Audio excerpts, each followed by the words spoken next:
qual que é o segredo ou a chave para um relacionamento ele dar certo de verdade? Cara, você falou uma coisa muito interessante, né? Essa coisa das decisões impopulares, né? Hoje em dia tem muita coisa que é certa e que é impopular. A geração atual não sabe mais o que é um juramento, uma aliança, uma palavra empenhada. A maioria das pessoas hoje em dia não são capazes de manter uma palavra durante muito tempo até a morte. Você precisa necessariamente dessas coisas para uma família dar certo, né? Mas eu diria que talvez o X da questão esteja no entendimento sobre o que é felicidade de verdade.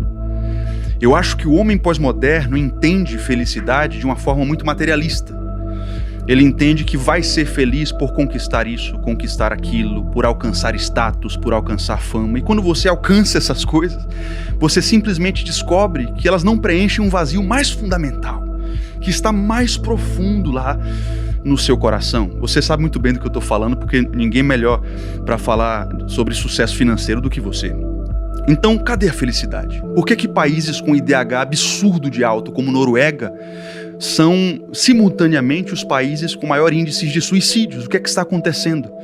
Talvez esteja nessa palavrinha o segredo: felicidade. Eu percebo que para os antigos, a felicidade, eles entendiam felicidade como um efeito colateral de uma causa maior do que sua própria vida. Eu vou tentar explicar. Todo ser humano tem uma angústia interior, né? Blaise Pascal, um filósofo matemático do século XVII, dizia que nós não buscamos as coisas, nós buscamos a busca das coisas. Então o ser humano busca uma busca, ele busca um propósito, ele busca uma missão. Ele jamais vai conseguir atingir a felicidade, isso vale para a família, conquistando as. Ele vai descobrir a felicidade através de uma causa que faz com que ele consiga sacrificar e doar sua própria vida em prol de alguma coisa ou de alguém. E aqui que entra a família, né? A família nos mostra essa felicidade que você encontra na doação generosa de você mesmo. A doação de um marido por uma esposa, a doação de uma mãe por um filho. Cara, como explicar, por exemplo, a felicidade de uma mãe que é totalmente feliz com seu corpo completamente alterado na gravidez, perdendo noites, danificando sua vida profissional, perdendo o emprego de repente, mas ela está completamente realizada ali pela criança. Então, eu diria que para uma família dar certo, você precisa resetar essa mentalidade do homem pós-moderno no que diz respeito à felicidade. Nós seremos felizes na medida em que descobrirmos no outro um propósito maior do que nossa própria vida. Se você viver para si, você não vai ser uma pessoa feliz. Quando você vive para o outro, você consegue descobrir uma felicidade que vem nesse sacrifício que passa pelo outro por causa do amor, né? Esse amor que tira você do centro e agora o outro está no centro. Sim. Esse amor que tira o eu da minha motivação principal e faz com que o outro seja a minha motivação principal. Eu acho que esse é o segredo para você construir um relacionamento duradouro e, consequentemente, uma família bem-sucedida. Agora, uma coisa interessante é que você está falando que... Eu perguntei qual é o segredo de um relacionamento bem-sucedido. Aí você falou sobre a felicidade e você trouxe como uma prerrogativa de atingir a felicidade viver pelo outro, não por você mesmo. E também colocou que a felicidade não está no material. Sim. Né? Eu, no passado, tive como propósito o material, né? Atingir o material. Fiquei financeiramente livre, né? E estável ao mesmo tempo.